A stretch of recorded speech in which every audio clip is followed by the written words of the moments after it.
بسم اللہ الرحمن الرحیم۔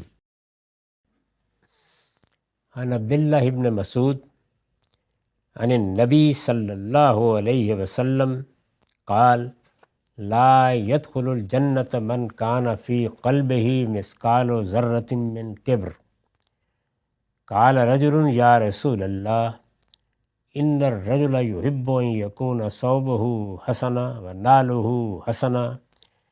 قال ان اللہ جمیل یحب الجمال الکبر بطر الحق وغمط الناس۔ یہ مسلم کی روایت ہے، رقم ہے 91۔ ترجمہ یہ ہے، عبداللہ بن مسعود رضی اللہ عنہ کا بیان ہے کہ نبی صلی اللہ علیہ وسلم نے فرمایا، جس شخص کے دل میں ذرہ برابر بھی تکبر ہوگا وہ جنت میں داخل نہیں ہو سکے گا۔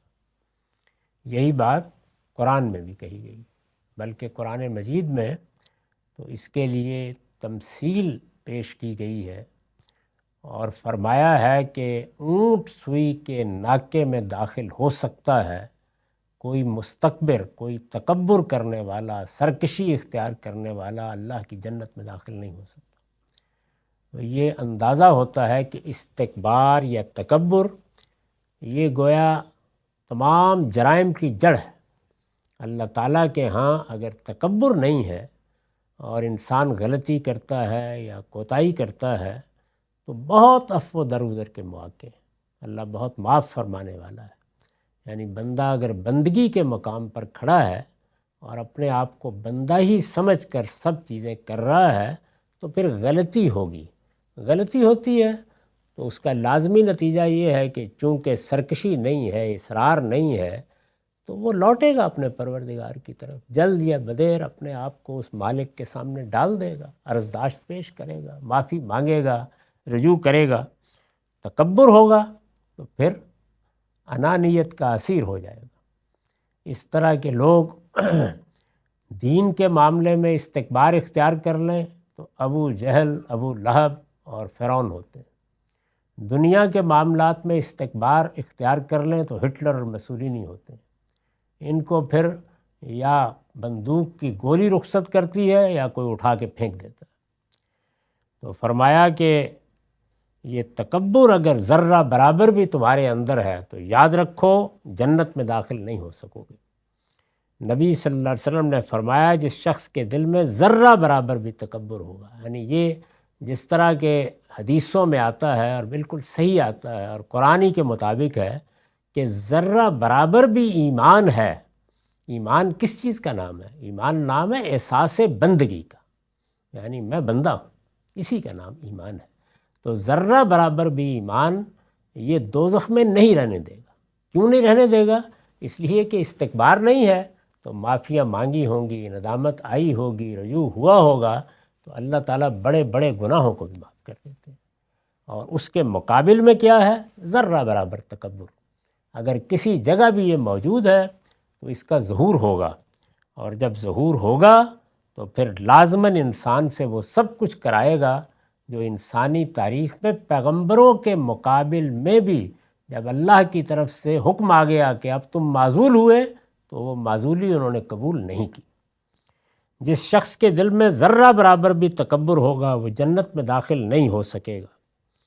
ایک شخص نے، یعنی حضور نے یہ فرمایا، ایک شخص نے یہ سنا تو پوچھا، یا رسول اللہ، آدمی پسند کرتا ہے کہ اس کا لباس اچھا ہو، اس کا جوتا اچھا ہو، یعنی انسان کے اندر ایک حصے جمالیات اللہ تعالیٰ نے رکھی ہے، تو کیا یہ میں تکبر کر رہا ہوں؟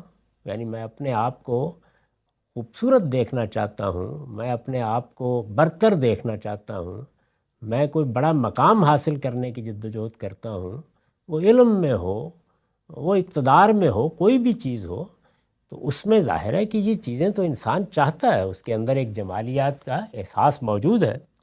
یا رسول اللہ، آدمی پسند کرتا ہے کہ اس کا لباس اچھا ہو، اس کا جوتا اچھا ہو۔ آپ نے فرمایا اللہ سراسر حسن ہے، یعنی اللہ کیا ہے؟ اللہ جمیل، اللہ سراسر حسن ہے اور حسن و خوبصورتی کو پسند کرتا ہے۔ اس لیے ان میں سے کوئی چیز بھی تکبر نہیں ہے، یہ غلط فہمی دور کی آپ نے، یہ تکبر نہیں ہے۔ اس کے بعد فرمایا تکبر کیا ہے؟ الکبر و بطر الحق و غمت الناس، تکبر تو یہ ہے کہ آدمی حق کے مقابلے میں سرکشی اختیار کرے اور دوسروں کو حقیر سمجھے۔ یہ دنیا میں اخلاقیات کی جو کچھ بھی تعلیمات وجود میں آئی ہیں، رسالت مآب صلی اللہ علیہ وسلم کا یہ جملہ آخری درجے میں تکبر کیا ہے اس کا واضح جواب دے دیتا ہے۔ یعنی دنیا میں جو اصل کشمکش پیش آتی ہے انسان کو، وہ کیا ہے؟ وہ یہی ہے کہ وہ کوئی رائے رکھتا ہے، کوئی بات کہتا ہے، کسی چیز میں اپنے فکر کا اسیر ہوتا ہے، اس نے کوئی تصور قائم کیا ہوتا ہے، اب اس کے مقابل میں کوئی چیز آتی ہے اور پتہ چل جاتا ہے باطن میں کہ میں صحیح نہیں تھا، اس موقع کے اوپر وہ حق کے مقابلے میں کھڑا ہو جاتا ہے۔ یعنی اب گویا مسئلہ استدلال کا نہیں ہے، مسئلہ انانیت کا ہے۔ میں تو یہ کہہ چکا، میں تو یہ بتا چکا، میں تو اس اصرار کے ساتھ اپنی رائے پر قائم رہا، اور میری حیثیت، میرا مقام، میری ذہانت، میرا فلسفہ، یہ جو پھر میرا ہے، یہ پوری قوت کے ساتھ اندر سے اٹھتا ہے اور یہ پھر کہتا ہے کہ نہیں، اس حق کو تم نہیں مانو گے۔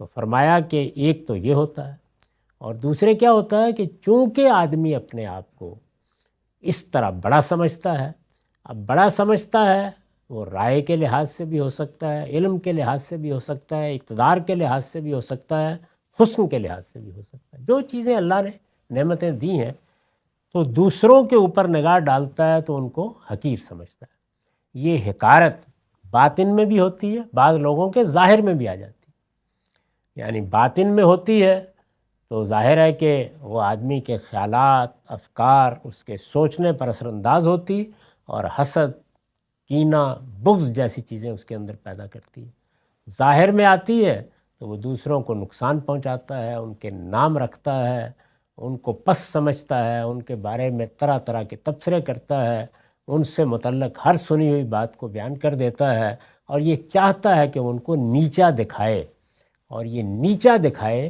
یہ در حقیقت اپنے سے نیچے کے لوگوں کے بارے میں جب انسان کر رہا ہوتا ہے تو اسی کو حضور نے فرمایا غمت الناس، یعنی لوگوں کو حقیر سمجھنا۔ اس پر میں نے ایک مختصر سا نوٹ لکھا ہے، وہ بھی سن لیجئے۔ تکبر کی حقیقت اپنی بڑائی کا احساس ہے، یعنی یہ بڑائی کا احساس ہی اللہ ہی کے شایان شان ہے۔ وہ جو ایک روایت میں آیا ہے نا کہ یہ چادر اللہ ہی کی قامت پر ٹھیک لگتی ہے، یہ جو رضا ہے، کبر، اللہ ہی متکبر ہے، اور اسی کو حق ہے کہ وہ اپنے بڑائی کے اس احساس کے ساتھ بندوں پر حکومت کرے۔ تکبر کی حقیقت اپنی بڑائی کا احساس ہے، یہ حد سے بڑھ جائے، یعنی کسی حد تک تو انسان کے اندر یہ احساس فطری ہے، وہاں تک خرابی نہیں پیدا ہوتی۔ یہ حد سے بڑھ جائے تو اس کا ظہور اصلاً انہی دو صورتوں میں ہوتا ہے۔ یعنی وہ کیا دو صورتیں ہیں؟ ایک حق کے مقابلے میں اکڑ جانا، دوسرے لوگوں کو حقیر سمجھنا، انہی دو صورتوں میں ہوتا ہے۔ وضاقتہ اور طرز عمل کے دوسرے تمام متکبرانہ رویے آگے پھر انہی سے پیدا ہو جاتے ہیں۔ یعنی یہ ہے وہ اصل حقیقت کہ جب انسان حق کے مقابلے میں اکڑنے کا داعیہ پیدا کر لے اور جب دوسروں کو حقیر سمجھے تو یہاں سے ابتدا ہوتی ہے، اور اصل حقیقت بھی یہی ہے۔ اس کے بعد ظاہر ہے اس کا ظہور ہوگا، وہ وضاقتہ میں بھی ہوتا ہے، لباس کے انداز میں بھی ہوتا ہے، اٹھنے بیٹھنے میں بھی ہوتا ہے، طرز تخاطب میں بھی ہوتا ہے، اپنے چھوٹوں کے ساتھ معاملہ کرنے میں بھی ہوتا ہے، زیر دستوں کے اوپر حکومت کرنے میں بھی ہوتا ہے، پھر وہ مختلف صورتوں میں ہونا شروع ہے۔ تو یہ کبر یا تکبر کی رسول اللہ صلی اللہ علیہ وسلم نے حقیقت واضح فرمائی۔ یہ بڑی اہم روایت ہے، اور یہ بتاتی ہے کہ ان روایتوں میں اللہ تعالیٰ کے پیغمبر کی طرف سے کیا جواہر ہیں جو بکھیر دیے گئے ہیں۔ وآخر دعوانا الحمدللہ رب العالمین۔